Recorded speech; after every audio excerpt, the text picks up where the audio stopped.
जय हिंद प्रिय साथियों, स्वागत है आपका मुबारक मैथ्स एकेडमी चैनल पर। आज का हमारा टॉपिक है चिन्हों पर आधारित गणितीय नियम।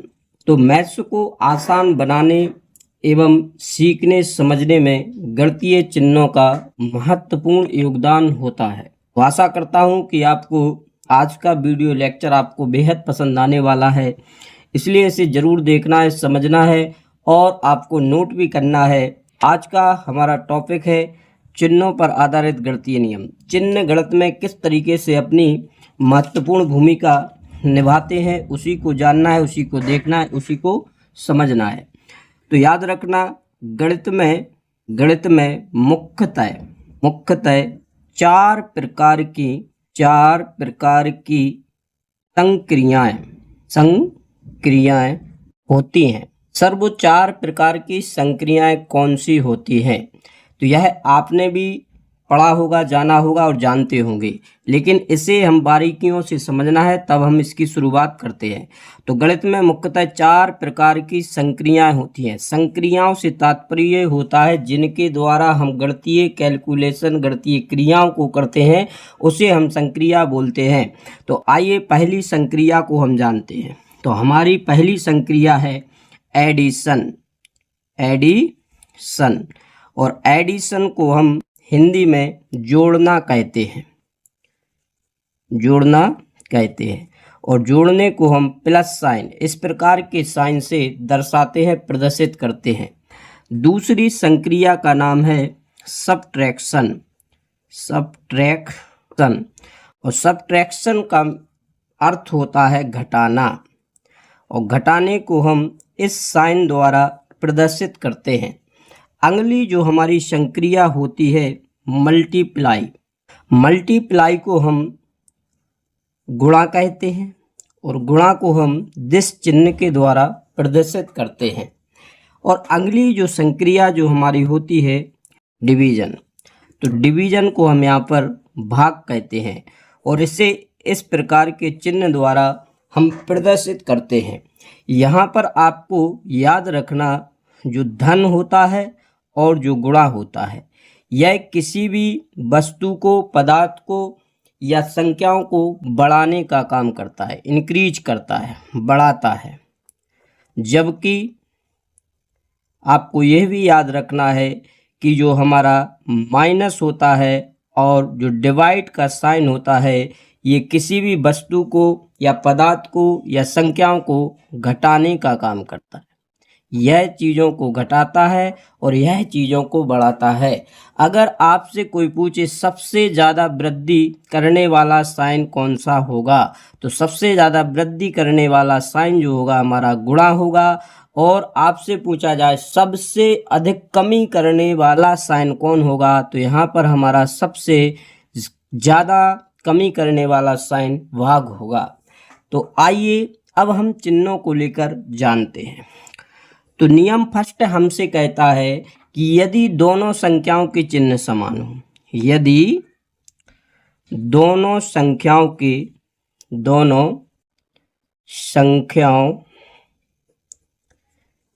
चिन्ह समान हो। चिन्ह कैसे होने चाहिए? समान होने चाहिए। यदि दोनों संख्याओं के चिन्ह समान हो तो संख्याओं को जोड़कर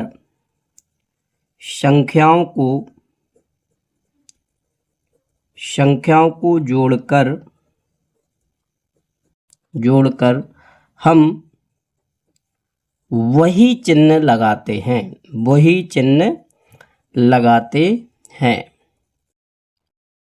तो प्रिय साथियों, अगर आपने इसको बेहतरीन तरीके से पढ़ लिया, समझ लिया, तो आपको गणितीय कैलकुलेशन में चिन्हों से संबंधित समस्या नहीं आने वाली है। यह मेरा वादा है आप सभी से।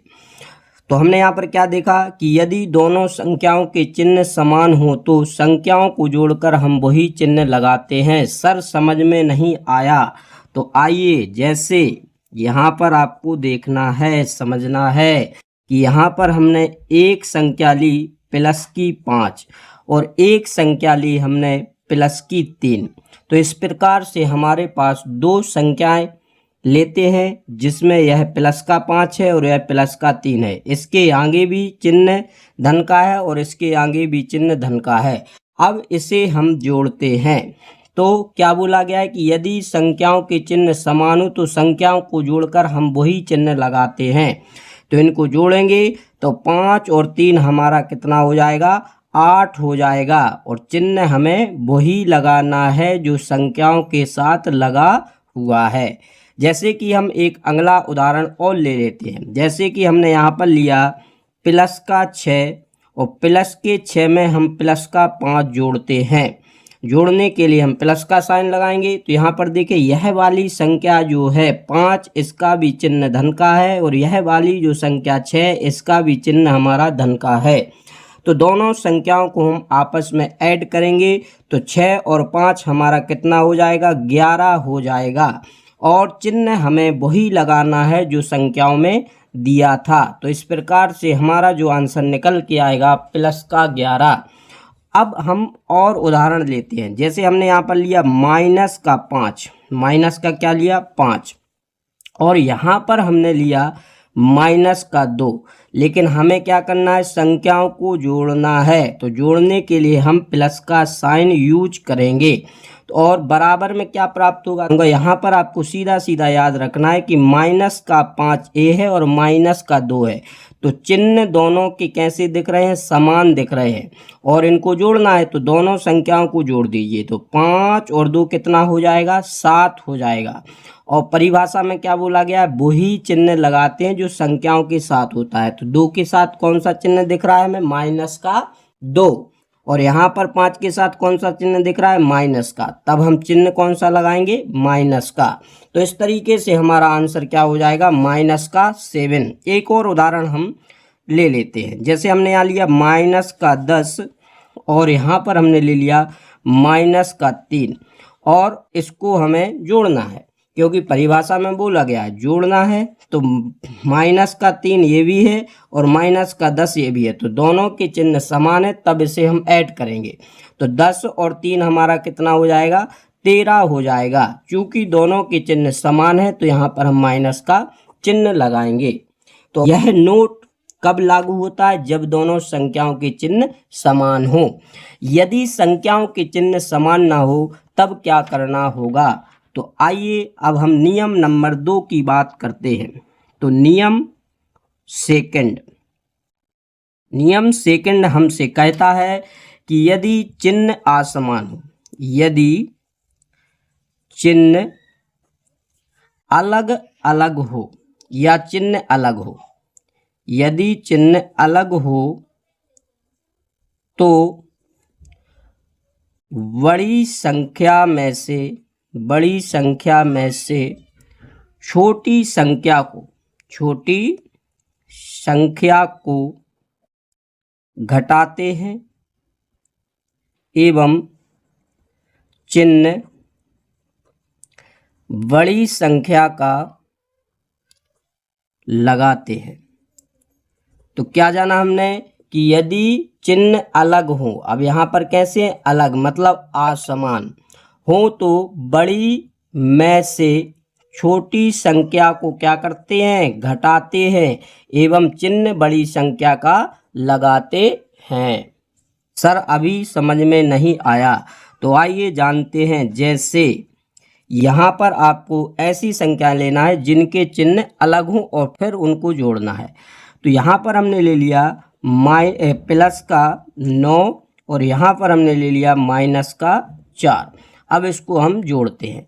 तो अब यहाँ पर क्या बोला गया, यदि चिन्ह अलग अलग हों तो बड़ी संख्या में से छोटी संख्या को क्या करते हैं, घटाते हैं और चिन्ह का लगाते हैं, बड़ी संख्या का।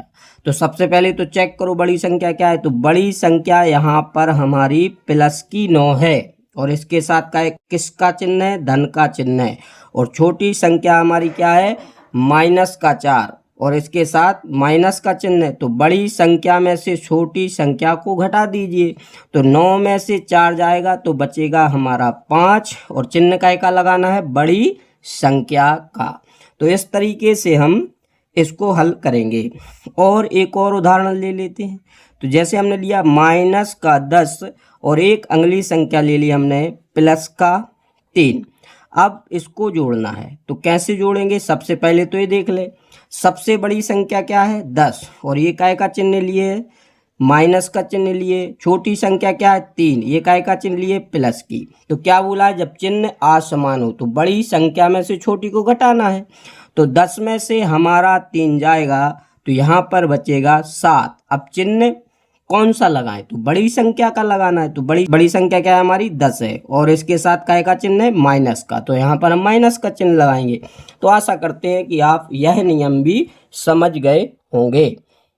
आइए अब हम नियम नंबर 3 की बात करते हैं। नियम नंबर जो 3 है हमारा गुणा के चिन्हों के नियम। तो गुणा के चिन्हों के नियम किस तरीके से होते हैं, तो आइए हम जानते हैं। तो यहाँ पर हम बात करते हैं जैसे कि यह हमारा प्लस का साइन है, मीन्स धन का साइन है, और यह भी हमारा प्लस का साइन है, और इन दोनों को क्या करना है गुणा, क्योंकि हम गुणा का नियम पढ़ रहे हैं। अगर इन दोनों का आपस में गुणा किया जाए तो गुणा करने पर हमें प्लस का ही साइन प्राप्त होगा। अब हम देखते हैं इसी तरीके से दूसरा। तो यह चिन्ह हमने माइनस का लिया और यहाँ भी चिन्ह हमने काय का लिया माइनस का लिया। इनका आपस में हम मल्टीप्लाई करते हैं, गुणा करते हैं। तो माइनस माइनस का गुणा में क्या होता है प्लस होता है। तो यहाँ पर हमने क्या देखा कि प्लस का प्लस के साथ मल्टीप्लाई मीन्स गुणा करने पर हमें प्लस का ही साइन मिलता है, और माइनस का माइनस के साथ मल्टीप्लाई करने पर भी हमें प्लस का साइन मिलता है। आइए अगले नियम को देखते हैं। यहाँ पर हमने एक चिन्ह प्लस का लिया और दूसरा चिन्ह हमने माइनस का लिया। इन दोनों का जब हम आपस में मल्टीप्लाई करते हैं तो याद रखना, जब एक चिन्ह प्लस का हो और दूसरा चिन्ह माइनस का हो और इनका आपस में गुणा किया जाए तो धन और ऋण का गुणा हमारा ऋण प्राप्त होता है। अब हम अगले तरीके से इसको लिखते हैं। पहले हमने माइनस का चिन्ह लिया, फिर हमने प्लस का चिन्ह लिया और आपस में इनको हम मल्टीप्लाई करते हैं, गुणा करते हैं, तब क्या मिलेगा। तो फिर से यहाँ पर क्या दिया, एक चिन्ह माइनस एक चिन्ह प्लस, इन दोनों का आपस में गुणा करेंगे तो माइनस प्लस का क्या होगा माइनस। अब यहाँ पर अगर थोड़ा सा आप गौर करें, देखें, समझें तो हमें कुछ लॉजिक दिख रहा है। क्या लॉजिक दिख रहा है कि यहाँ भी चिन्ह और यहाँ का चिन्ह दोनों कैसे हैं समान, और जब समान चिन्हों का हमने आपस में गुणा किया तो क्या मिला प्लस मिला। इसी प्रकार यहाँ देखिए यहाँ का चिन्ह और यहाँ का चिन्ह, मतलब यहाँ भी माइनस है यहाँ भी माइनस है, दोनों समान है और समान का गुणा किया तो क्या मिला प्लस। तो हम यहाँ पर कह सकते हैं, याद रखना प्रिय छात्रों प्रिय दोस्तों, कि समान चिन्हों का गुणा करने पर धन प्राप्त होता है, धन प्राप्त होता है।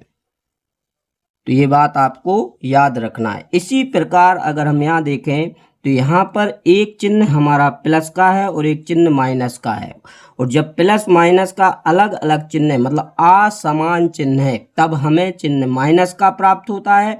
इसी तरीके से देखें यहाँ भी चिन्ह असमान है, एक प्लस का एक माइनस का, तब भी हमें माइनस प्राप्त होता है। तो यहाँ पर हमने क्या देखा कि जब भी असमान चिन्हों को लेकर हम गुणा करते हैं तब हमें ऋण प्राप्त होता है। तो इसको क्या लिख लेंगे कि असमान चिन्हों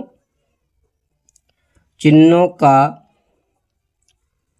गुणा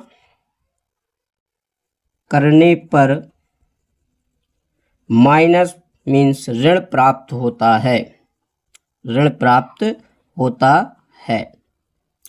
तो शायद आप चिन्हों का गुणा करना जान चुके होंगे, समझ चुके होंगे। तो आइए कुछ उदाहरण के द्वारा हम इन चिन्हों को और बेहतर तरीके से जानते हैं। पहला उदाहरण लेते हैं, जैसे हमने लिया प्लस का 4 और एक संख्या और लेते हैं प्लस की 2। इनको आपस में हम गुणा करते हैं, मल्टीप्लाई करते हैं। तो सबसे पहले आपको चिन्हों को देखना है। तो यहाँ का जो चिन्ह प्लस का है, यहाँ का भी चिन्ह प्लस का है, दोनों प्लस के चिन्ह। तो प्लस का जब गुणा प्लस में करते हैं या धन का गुणा हम धन में करते हैं तो हमें धन ही मिलता है, और फिर बाद में आपको संख्याओं का गुणा करना है। तो 4 दूनी क्या हो जाएगा 8, या 2 चौको कितना हो जाएगा 8, तो प्लस का 8 मिला। देखिए इस नियम का इसने पालन किया। इसी तरीके से हम अगली संख्या लेते हैं। जैसे हमने यहाँ लिया माइनस का 4 और माइनस का 2, और क्या करेंगे मल्टीप्लाई मीन्स गुणा करेंगे। तो सबसे पहले चिन्हों का गुणा करना है। तो यहाँ पर हम देखेंगे 4 के साथ माइनस का चिन्ह है, ऋण का चिन्ह है। इसी प्रकार 2 के साथ भी माइनस मीन्स ऋण का चिन्ह है। तो चिन्हों का गुणा करेंगे तो हमने जाना है, देखा है कि समान चिन्हों पर हमें प्लस प्राप्त होता है। तो इस तरीके से माइनस माइनस हमारा प्लस हो जाएगा और 4 दूनी 8 हो जाएगा। तो यहाँ पर भी हमें आंसर सेम प्राप्त हुआ, क्योंकि यहाँ पर भी चिन्ह दोनों के समान थे, यहाँ पर भी चिन्ह दोनों संख्याओं के समान थे। आइए अगला उदाहरण लेते हैं। हमने एक संख्या प्लस की 4 ली और एक संख्या हमने माइनस की 2 ली। इनका आपस में हम गुणा कराते हैं। तो किस तरीके से गुणा होगा, अभी हमने जाना है कि आसमान चिन्हों पर गुणा में ऋण प्राप्त होता है। तो यहाँ पर चेक कर लेते हैं, 4 के साथ हमारा प्लस है और 2 के साथ हमारा माइनस है, तब यहाँ पर चिन्ह आसमान हो गए और आसमान चिन्हों का गुणा करने पर हमें ऋण प्राप्त होगा। धन का गुणा ऋण में करने पर ऋण प्राप्त होगा और 4 दूनी हमारा 8 प्राप्त होगा। इसी तरीके से हम एक और संख्या लेते हैं। जैसे हमने अगली संख्या ली माइनस का 4 मल्टीप्लाई बाई प्लस का 2, इसका गुणा करेंगे। तो यहाँ पर फिर से वही देखने को मिल रहा है कि एक संख्या हमारी प्लस की है और एक संख्या हमारी माइनस की है। चिन्ह आसमान है तो आसमान चिन्हों का गुणा करने पर हमें माइनस मिलेगा, और माइनस मिलने के साथ ही हमारा गुणा 4 दूनी 8 हो जाएगा। तो इस तरीके से हमने उदाहरण के द्वारा भी जाना कि संख्याओं का गुणा चिन्हों के साथ हम किस तरीके से करते हैं। तो यह भी नियम आप बेहतरीन तरीके से जान चुके होंगे, समझ चुके होंगे। तो आइए अब हम अगले नियम नंबर 4 की बात करते हैं, जिसमें हमें पढ़ना है भाग के चिन्हों के नियम। तो भाग के चिन्हों के नियम किस तरीके से अपना रोल अदा करते हैं, आइए हम जानते हैं। जैसे कि पहले नियम की बात करें, यह हमारा प्लस का साइन है और इसमें हम भाग करेंगे प्लस के ही साइन से, तब हमारा क्या प्राप्त होगा। याद रखना, जब धन में हम धन से भाग लगाएंगे तो हमारा यहाँ धन ही प्राप्त होगा। इसको आप चाहें तो इस तरीके से भी लिख सकते हैं, अगर आपको समझ में ना आए, कि धन में जब हम धन से भाग देंगे तो हमारा धन ही प्राप्त होगा। दूसरी बात करें, यदि हम ऋण में भाग देते हैं ऋण का, तब भी हमारा यहाँ पर प्लस का चिन्ह प्राप्त होगा, मीन्स धन का चिन्ह प्राप्त होगा। इसको ऐसा भी देख सकते हैं कि ऋण में भाग हम अगर ऋण का देंगे तब हमें धन प्राप्त होगा। तीसरे नियम की बात करते हैं कि यदि हम धन में भाग करेंगे ऋण का, धन में भाग क्या करेंगे ऋण का, मतलब धन में भाग ऋण का करने से हमें ऋण प्राप्त होगा। अर्थात यहाँ पर क्या लिख सकते हैं कि धन में भाग ऋण से करने पर हमें ऋण प्राप्त होगा। इसी तरीके से अगले नियम की बात करते हैं कि ऋण में यदि हम भाग करते हैं धन का, तब क्या प्राप्त होगा। तो याद रखना, यहाँ पर भी हमें ऋण प्राप्त होगा। मीन्स इसको अगर आप कैसा लिखेंगे, ऋण में भाग करेंगे धन का, तब क्या प्राप्त होगा, ऋण प्राप्त होगा। तो यहाँ पर देखने से स्पष्ट है कि जिस तरीके से हमारे गुणा में चिन्ह रोल अदा कर रहे थे, उसी तरीके से भाग में भी सेम तरीके से कार्य कर रहे हैं। तब आपको यहाँ पर याद रखना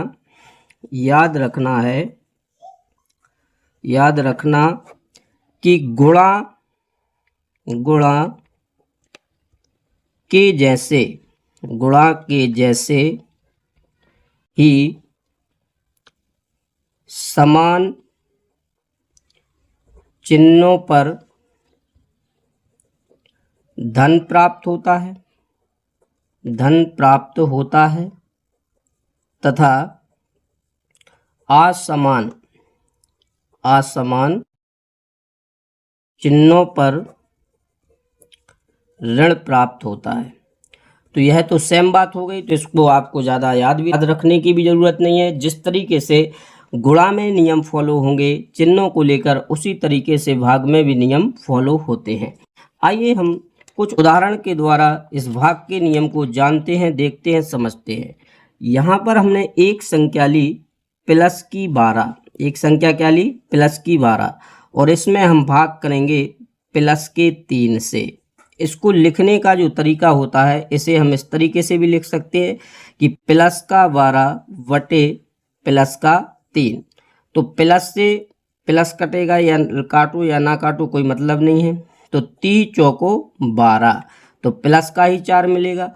अगला हम बात करें, जैसे यहाँ पर हमने एक संख्या ली प्लस की 12 भागित माइनस का 3। अब यहाँ पर अपन फिर से ऐसा लिख सकते हैं कि प्लस का 12 और माइनस का 3। यहाँ पर आपको क्या देखने को मिल रहा है कि ऊपर वाली संख्या प्लस की है, नीचे वाली संख्या हमारी माइनस की है। तो जब प्लस और माइनस है तो यहाँ पर हमें माइनस प्राप्त होगा, और 3 चौको 12।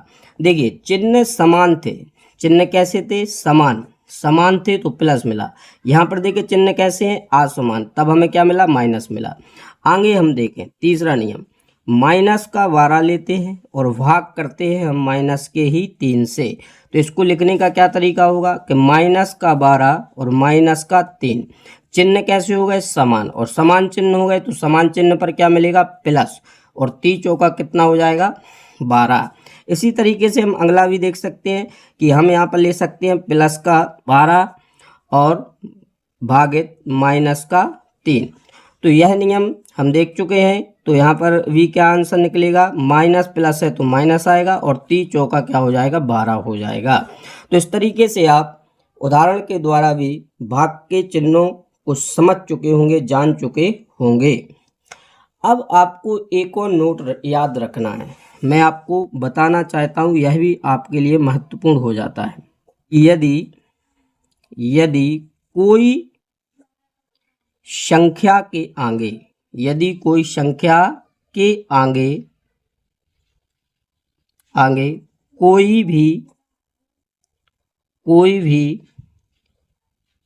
चिन्ह नहीं है, कोई भी चिन्ह नहीं है, तब वह